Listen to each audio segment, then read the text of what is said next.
person who loves cats. I never meant to get so fat, but here I am despite what's done. So let's get into this and have some fun.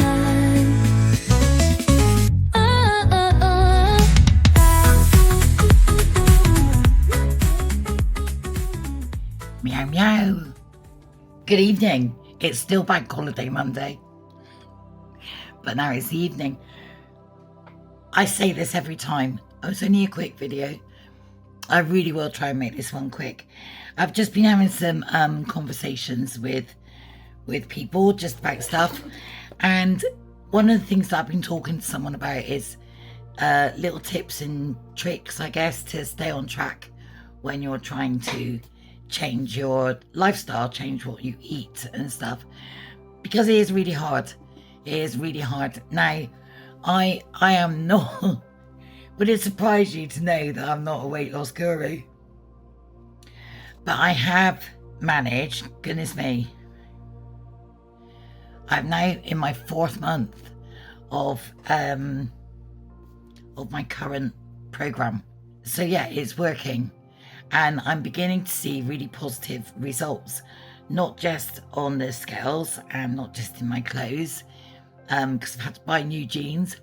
How exciting. So not just there, but also in my approach to things, the way that I think, the way that I feel, and the way that I approach food and react around food and stuff like that. So I thought I would just share a couple of the things that I do. Some of them may sound a bit mental, but please just go with me, because if they work for me. I don't know if they'll work for you, but if they work, don't knock it. So when I first started my current journey in January, I realised that there were a few things that I never knew. I didn't know what a normal portion was. And the other thing is that I never knew when to stop eating. So I didn't know when I was full up. Now, I don't mean that I couldn't feel when I was full up. What I mean is I didn't know at which point I was going to stop eating. And it was usually when all the food on the plate was gone. And so when I used to go and make myself, for example, a piece of toast, I wouldn't make one piece of toast, I would make 4. Because I'd think, well, if I just make one, I might want more than one. And bugger getting up and down, keep going to the toaster, I'll just make 4 now. And then anything I don't want, I won't eat. Yeah, right.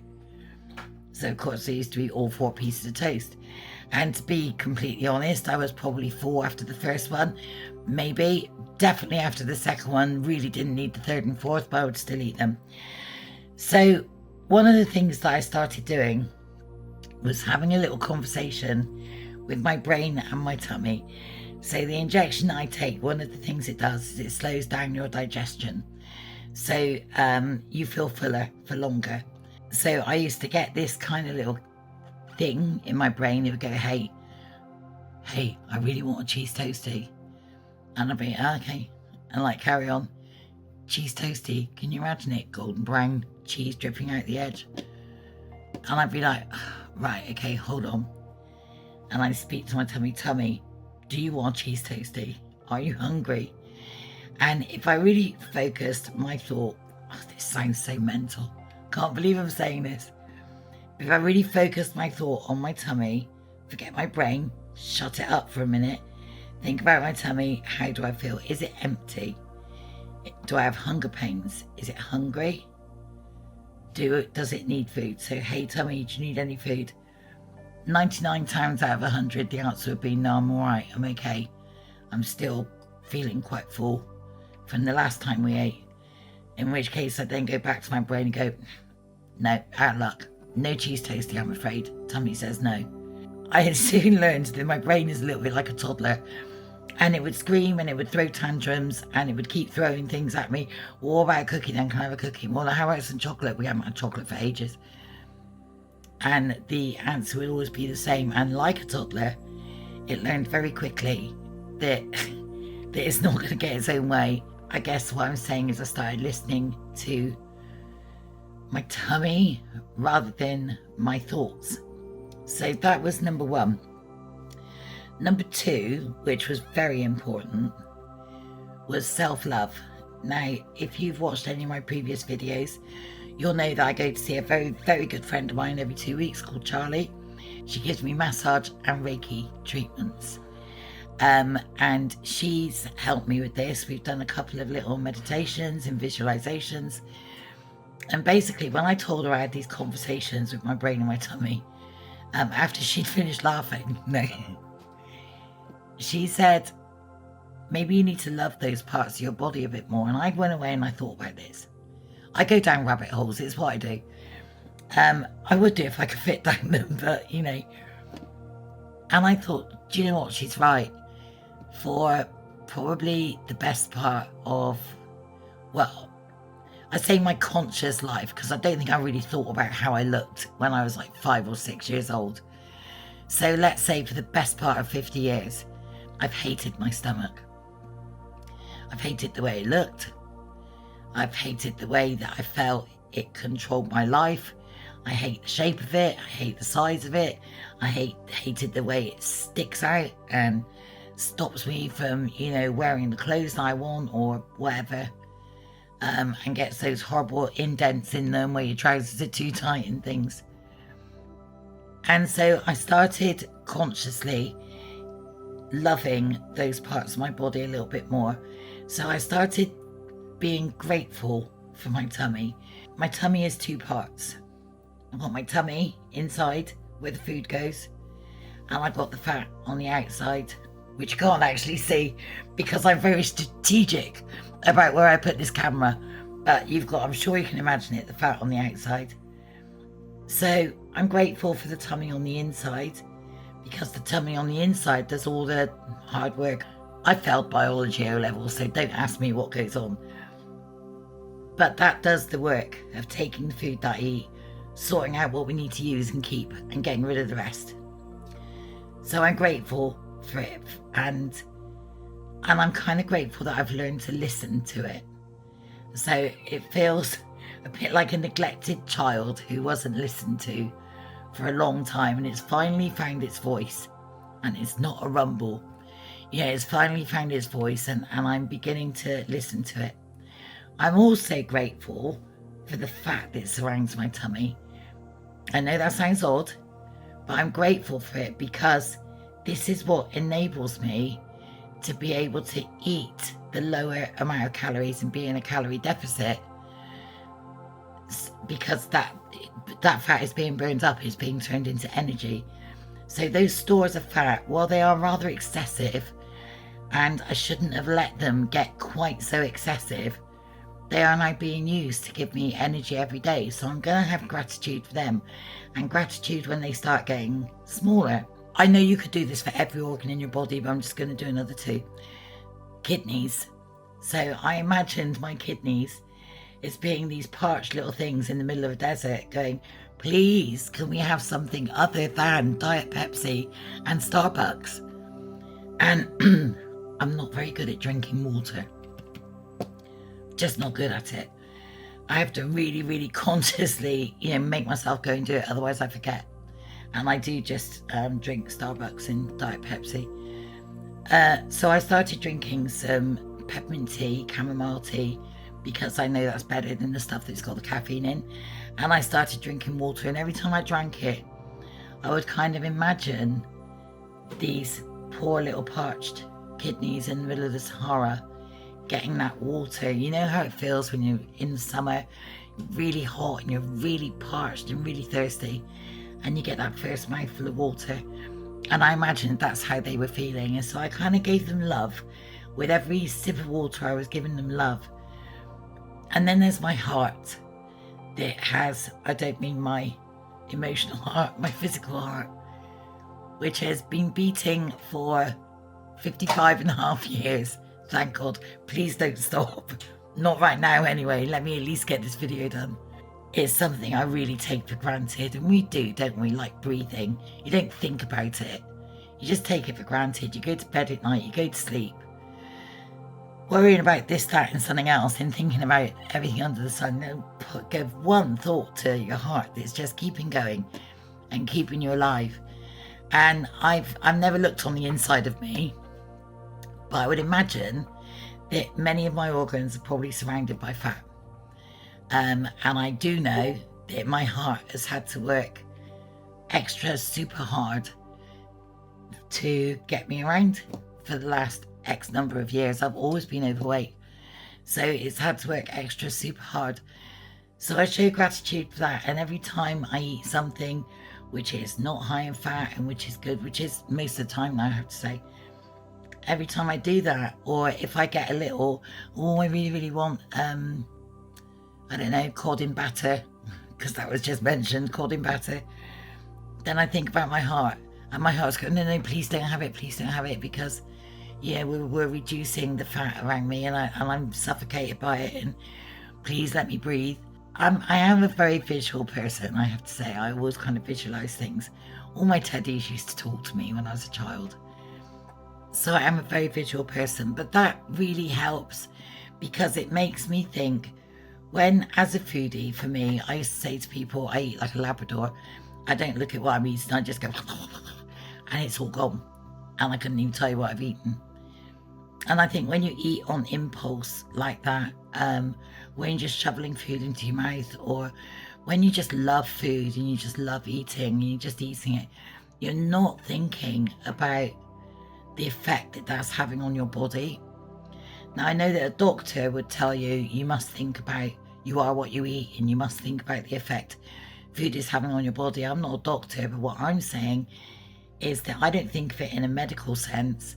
I think of it as in my body, everything in my body is part of me, and everything works together to keep me alive and to give me not just a life, but a quality of life. So it's my responsibility to keep that working. You know, I probably treated my car better than I treated myself, because I would never put the wrong fuel in. Well, not deliberately anyway. I've never done that yet. I would never put the oil in the radiator. I would never put water where the oil is supposed to go.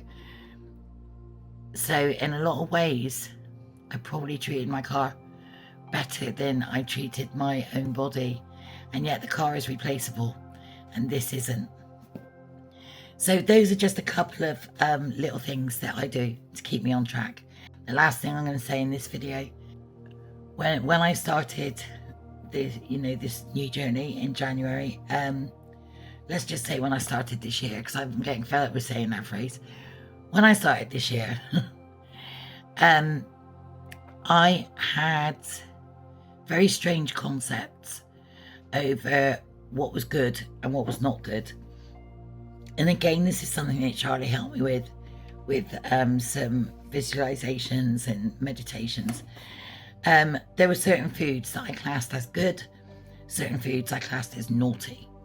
So if we're in one of our times where we're trying to lose weight, all the naughty food is off the list, all the good food is on the list. Unfortunately, the good food is all the stuff that is boring, and the naughty food is all the stuff which is really tasty and really nice. So therefore, I would be really good for about 3 weeks, and then I would fall off, because I used to make the restraints so tight that it wasn't sustainable. I just couldn't sustain it for long enough to lose and to stay off a substantial amount of weight. I have worked out that my brain owns a pair of rose-tinted glasses, and it often puts on these glasses when it looks at certain foods that it tells me it wants. And it tells me it wants chocolate, and puts on these rose-tinted glasses, and I look through those glasses and I go, oh yeah, we haven't had chocolate for ages. Yeah, chocolate would be nice. Yeah, that would be good. And then you actually think about what you're eating when you eat it. And instead, I found these lovely chocolate pots from Coconut Collaborative. They make yogurt and stuff. They're quite low in calories. They're about 90 calories a pot. They're only this big, but they are absolutely yummy. And they give you such a chocolate hit, but they're much better for you. So if it's the chocolate hit that I'm looking for, then I might go for that instead. The rose-tinted glasses thing is something I always try and be mindful of. And going back to what I was saying about the good foods and naughty foods, I also used to feel that I was only doing well if I was hungry. If I felt full up, then I felt like I'd fallen off and gone off track. So I could eat 1.5 kilos salad. I don't think I ever did, but if I did, and I was really full up, then I'd feel like I'd just, really done something really awful. And then my brain would say to me, look, you're off track now, so you may as well, you've blown it today. So you may as well just go the whole hog, go and have an all-you-can-eat buffet somewhere, and we'll start again tomorrow, or maybe next week, or maybe next month, We'll start on, a day that's got an X in it at some point in the future. I think through listening to my tummy more, I've kind of learned now that feeling full up is okay. And I've also learned what feeling full up feels like. Because I rarely eat now. I have done a couple of times, but I rarely eat to the point where I feel really stuffed. I eat smaller portions, and I've learned those smaller portions over a period of months because I've eaten and I've stopped when... Keep doing that. I've eaten and I've stopped when I feel full. And when I feel full, I can't really explain the feeling, but it's kind of like when you put petrol in your car and you kind of need, when it starts to click and you can keep going vroom, vroom, vroom, and you can just ease like another 2 quid's worth in there. Don't do that with my tummy anymore. When I feel full, when it goes up, when it clicks, right, that's it. We're done. And I always have that thought in the back of my head, if you want more, if you're hungry, truly hungry, in a few hours time, you can have some more. We're not restricting you on that. And I think by not restricting myself, by learning when I'm hungry and when I'm not hungry, by dismissing and getting rid of that way of thinking that if I'm hungry, oh, that's fantastic because you must be doing really well, because that doesn't work.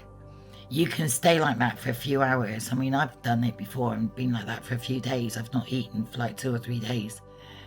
And then I've made up for it. And it doesn't work. It doesn't work as a healthy way of life or as a weight loss ploy. So I think, now when I'm hungry, rather than thinking, oh gosh, I'm doing really well, I'm hungry. If I'm hungry, I think, why am I so hungry? I haven't had breakfast yet. I've been so caught up with this. And I'll go and I'll get breakfast. And if it's lunchtime by then, because I do get this where I just completely forget to eat breakfast, I'll still have breakfast, but I'll have it at lunchtime. And I'll have my lunch a little bit later and then I'll have my dinner. I do sometimes catch myself still thinking, oh, I skipped breakfast. Oh, that's good. If I go straight to lunch now, then I can probably cut my calories down by an extra 200 today because I didn't have breakfast. But I know that's danger, because I know what will happen is that'll be fine up until about 7 in the evening. And then sometime between 7 o'clock and 11 o'clock in the evening, I'm going to get really hungry. And that's when I'm going to wish that I'd had breakfast. I'm going to end up eating the thing that I would have had for breakfast anyway, but I'm going to have it at 10 o'clock or 11 o'clock at night, which is such an awful time of the night for me to be eating. I usually try to stop around about 6, 7 o'clock and not have anything else. So those are just like a few ploys. If you've got any tips of your own that you'd like to add into the mix, then please feel free to do so. Whatever your journey is and whatever you find works for you, then just keep going. But that's just a few things that work for me. I'm going to ask Charlie if she could maybe write down the meditations. I'm going to see if we can record them and put them up on the channel because they might be useful for some others. And I will be back soon with more tips from Lizzie. Who knew, eh? Anyway, have a lovely rest of the bank holiday. It is 7:45 and it's been kind of sunny the last couple of hours, so it kind of brightened up a little bit today. But yeah, have a lovely rest of the bank holiday and a great week ahead. See you soon. Meow meow.